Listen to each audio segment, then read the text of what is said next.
What happens when a mother's lifelong sacrifices are met with indifference, forcing her to confront the painful truth that her love may not be enough? My name is Margaret Collins, and at 59 years old, I find myself standing at a crossroads in life, a place I never expected to be.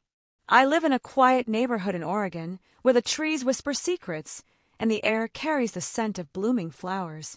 For nearly 2 decades, I've worked as an office manager at a law firm, a job that has provided stability but little excitement. My life has revolved around my 2 children, Emily and Luke, who are now adults carving their own paths. Emily, my daughter, just turned 32, and Luke, my 29-year-old son, have always been my pride and joy. I dedicated my life to ensuring they never had to struggle the way I did, sacrificing my own dreams and desires along the way. As I sit in my cozy kitchen, sipping my morning coffee, I reflect on the years gone by. I remember the sleepless nights spent worrying about bills, the weekends I sacrificed to work extra shifts, and the vacations I canceled to save every penny for their futures. I thought I was doing the right thing, pouring my heart and soul into raising them, believing that my sacrifices would create a solid foundation for their lives. But as I look out the window at the blooming cherry blossoms, I can't shake the feeling that something is amiss. The phone rings, jolting me from my thoughts. It's Luke, checking in as he often does. We chat about mundane things, work, the weather, and his plans for the weekend. I can hear the warmth in his voice, but there's an underlying tension that I can't quite place. After we hang up, I can't help but wonder if they truly understand the weight of my sacrifices. Do they see me as just their mother, or do they recognize the woman behind the title? Later that day, I find myself scrolling through my emails, a habit I've developed to stay connected with the world. That's when I see it, a message from Emily. My heart skips a beat, and I smile, thinking it might be a sweet note about her upcoming wedding. We had discussed her plans just weeks ago, and I had contributed $30,000 to help her secure the venue and florist she adored. But as I open the email, my smile fades. The words "Mom" and "livestream" hit me like a punch to the gut. In that moment, I realize that the life I've built around my children is about to change forever. The calm before the storm is palpable, and I brace myself for the emotional upheaval that is about to unfold. As I sat there, staring at the screen, the weight of Emily's email settled heavily on my chest. The subject line was blank, but her name loomed large, a beacon of hope that quickly dimmed into something darker. I had envisioned a message filled with excitement about her wedding plans, perhaps a sweet reminder of our recent conversations. Instead, I was met with a cold, detached "Mom" that felt more like a label than a term of endearment. My heart raced as I read the words that followed, each line cutting deeper than the last. Emily explained that she and her fiancé, Andrew, had finalized the guest list for their wedding in Napa Valley. My breath caught in my throat as I read the next part. They had decided it was best for me to watch the ceremony via live stream, not in person. The words blurred as I fought back tears. How could they make such a decision without even consulting me? I had poured my heart and soul into supporting her, and now I felt like a mere spectator in my own daughter's life. The email continued, detailing how Andrew's mother was particular about the guest count and wanted to keep things intimate. I felt a wave of anger wash over me, mixed with a profound sense of betrayal. After all the sacrifices I had made, working late nights, skipping vacations, and putting my own dreams on hold, this was how I was repaid? The final line felt like salt in an open wound. If you want to be a part of it, you can watch through the Google Meet link we've created. Should be just like being there. LOL. The casual tone of that last sentence stung, as if she were dismissing my feelings entirely. I stared at the screen, my coffee growing cold beside me. My hands didn't tremble, nor did I cry. Instead, something inside me shifted, a quiet realization that I had been living in a world where my sacrifices were taken for granted. I felt as if the ground beneath me had cracked open, yet I remained standing, teetering on the edge of a decision that would change everything. With a heavy heart, I replied with just 4 words. Sure. Enjoy your big day. No emotion, no argument, just a quiet withdrawal. I knew deep down that those 4 words would echo louder than any scream. I didn't want to fight. I didn't want tears. I wanted clarity, a moment of silence to speak for itself. Closing my laptop, I finished my now cold coffee and prepared for work, but I knew that this Tuesday was unlike any other. It was the day I stopped pretending that my sacrifices meant anything to my daughter. It was the day everything began to change. The drive to the office that morning felt surreal, as if I were moving through a fog that refused to lift. The Oregon air was crisp, but I barely noticed the chill. My mind was consumed by the email, replaying Emily's words like a broken record. How did we get here? I had spent nearly 2 decades pouring my heart into raising my children, sacrificing my own needs for their happiness. Yet, in a single moment, I felt like a ghost in my own life, invisible and uninvited. As I arrived at Caldwell Walker Law, the familiar sights of the office greeted me, but they felt distant. My boss, Robert, noticed something was off right away. "You look like you've seen a ghost," he said, placing a latte on my desk. I wanted to confide in him, to share the pain of being disinvited from my daughter's wedding, but the words caught in my throat. Instead, I forced a smile and said I hadn't slept well.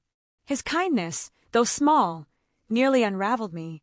It reminded me that I still existed, that I still mattered, even if my family didn't seem to see it. Lunchtime came, and my phone buzzed with a message from Emily. Her name lit up the screen like a spotlight I didn't want. I hesitated, knowing that listening to her voicemail would only deepen the ache in my heart. "Mom, please answer. We need to talk. This isn't funny." I didn't listen. Instead, I sat there, sipping my latte, contemplating the weight of my choices. Maybe it was time to stop being the one who always answered, the one who always put others first. That afternoon, a decision began to crystallize in my mind, one that would shift the ground beneath all of us. I wasn't going to scream or beg for recognition. I was going to act, to reclaim my autonomy in a way that would resonate far beyond this moment. After work, instead of heading home, I drove to First Federal Bank, my heart pounding with each passing block. Carlos, the branch manager, had helped me with everything from college funds to retirement contributions. He greeted me with a warm smile, but I felt a chill run down my spine as I sat across from him. "I need to cancel a wire transfer," I said, my voice steady but my heart racing. Carlos blinked, surprised. "The one to the Napa venue." I nodded, feeling a sense of empowerment wash over me. "Yes, that one." He hesitated, concern flickering in his eyes. "There may be a cancellation fee, but may I ask why?" "The circumstances have changed," I replied, my resolve hardening. As he looked up the transaction, I felt a weight lifting. I was taking control of my life, and it felt exhilarating. When he confirmed that the transfer hadn't processed yet, I knew I was making the right choice. "I'm sure," I said, signing the necessary forms. As I left the bank, a sense of freedom enveloped me. I had just taken a stand, not just for myself but for the woman I had lost sight of in the shadows of motherhood. I was no longer just Margaret, the mother. I was Margaret, a woman reclaiming her life.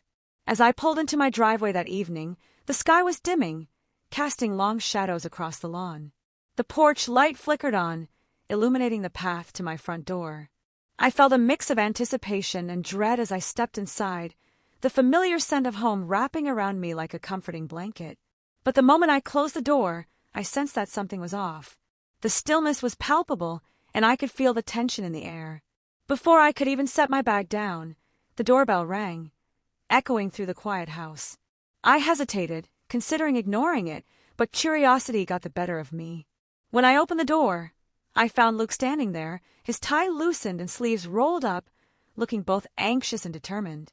"Mom," he said, stepping inside without waiting for an invitation. "Why aren't you answering your phone? Emily's freaking out." I closed the door behind him, my heart racing. "Hello to you too," I replied, trying to keep my tone light, but I could feel the tension building. Luke's eyes were wide with concern, and I could see the frustration etched on his face. "She says you're not coming to the wedding now. That you're being difficult." "Difficult?" I echoed, incredulous. "I was uninvited, Luke. How can I be difficult for not attending a wedding I'm not welcome at?" My voice was calm, but inside I felt a storm brewing. He shifted uncomfortably, running a hand through his hair. "Mom, you know how traditional Andrew's parents are. They're footing most of the bill. You can't just cancel your support like this. They're counting on that money." I took a deep breath, trying to steady myself. "I already paid $30,000, Luke. I was about to send another $50,000. That's not tradition, that's a transaction. The words hung in the air, heavy with meaning. I could see the realization dawning on his face, but he wasn't ready to accept it. Wait, you were sending another 50? He asked, his voice rising in disbelief. Mom, they're counting on that. The venue, the food. Not my problem anymore, I interrupted, my voice firm. I'm done being the villain in a story I wrote with love. The words felt liberating as they left my lips, but I could see the conflict in Luke's eyes. He was caught between his loyalty to his sister and his understanding of my pain. Of course it's your problem. She's your daughter, he shot back, his frustration boiling over. You can't just walk away from this. And I'm her mother, I said quietly, my heart pounding. A mother who was told to stay home and watch from a screen. The silence that followed was deafening, filled with the weight of unspoken truths. Luke stood there, visibly agitated, his hands clenched at his sides. You always make everything about yourself, he finally said, his voice strained. That was it. Something inside me snapped. Get out of my house, I said, my voice steady but filled with emotion. What? No, he exclaimed, disbelief etched on his face. You can't just kick me out for trying to help. I'm not kicking you out, Luke. I'm asking you to leave because I've given everything I had, and I'm done feeling guilty for wanting to be seen as more than just a mother. My heart raced as I spoke, each word a release of pent-up frustration and hurt. He hesitated, his expression shifting from anger to confusion. Mom, please. Get out, I repeated, my voice firm but soft. I could feel the tears welling up, but I refused to let them fall. I was done being the one who always gave in, the one who always put others first. Luke stood there for a moment longer, his eyes searching mine for understanding. But all he found was resolve. Finally, he turned and walked out, the door clicking shut behind him. It felt louder than any slam, a finality that echoed through the empty house. I stood in the middle of my living room, heart pounding, and realized something startling.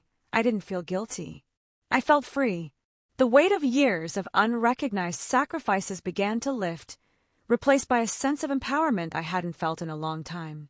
In that moment, I understood that I was reclaiming my life, stepping out of the shadows of motherhood and into the light of my own identity. I was no longer just Margaret the mother. I was Margaret, a woman who had the right to define her own worth. The confrontation with Luke had been a turning point, a moment of clarity that would shape the path ahead. I was ready to embrace whatever came next, no longer afraid to stand up for myself. The silence in my house felt deafening after Luke left, a stark contrast to the emotional storm that had just unfolded. I stood in the living room, my heart still racing from the confrontation, and for the first time in years, I felt a strange sense of liberation. I had finally spoken my truth, and while it had cost me a moment of connection with my son, it also opened a door to a new chapter in my life. As the evening wore on, I tried to distract myself with mundane tasks, washing dishes, folding laundry, and tidying up the living room. But my mind kept drifting back to the email from Emily, the one that had set this entire chain of events in motion. I couldn't shake the feeling of betrayal, nor could I ignore the reality that my daughter had chosen to prioritize her fiancé's family over the one who had always been there for her. Later that night, I poured myself a glass of red wine, the bottle I had saved for Thanksgiving, and took it out to the porch. The cool night air wrapped around me, and I sat in the fading light, letting the memories wash over me. I thought about all the birthdays I had planned alone, the holiday dinners where I pretended not to wait for a call that never came, and the countless sacrifices I had made for Emily and Luke.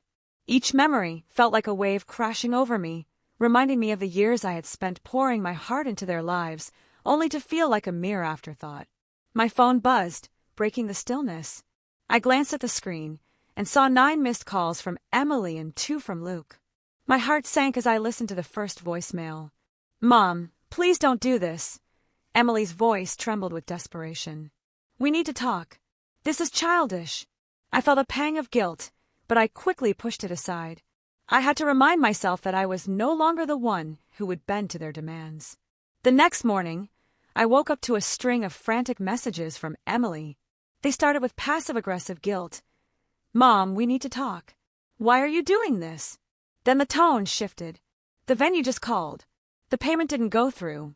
We're going to lose everything if we don't pay by tomorrow. Andrew's parents are furious. They said this proves they were right about you.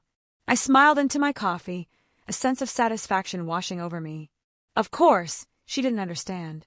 Emily had grown up with my sacrifices woven so tightly into her life that she never stopped to question where the comfort came from. She assumed it would always be there, that I would always be there. But not this time. Later that morning, while reviewing contracts at my desk, another email popped up in my personal inbox. The subject line read, "Please don't ruin my wedding." I opened it, bracing myself for more guilt. "Mom," she wrote, "I know you're upset about the live stream situation, but this is extreme.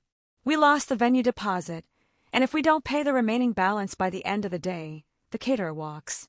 Andrew's parents are beyond upset. They're saying this proves you can't be reasoned with. Please don't do this." There it was, the negotiation. They were willing to talk about letting me attend now that the money was gone, but it felt hollow. Not an apology, not a reflection on how they had treated me, just a desperate plea to salvage their plans. I closed the email without responding, feeling a sense of empowerment wash over me. Around noon, Robert stopped by my desk, offering to take me to lunch at the new Italian place that had just opened. I almost declined, as I usually did, but something shifted within me. Maybe it was the clarity of the past few days, or perhaps I just needed to sit somewhere that didn't ask anything from me. I nodded and we headed out. Over pasta, I found myself sharing everything. Emily's email, the wedding, the money, and my decision to cancel the transfer.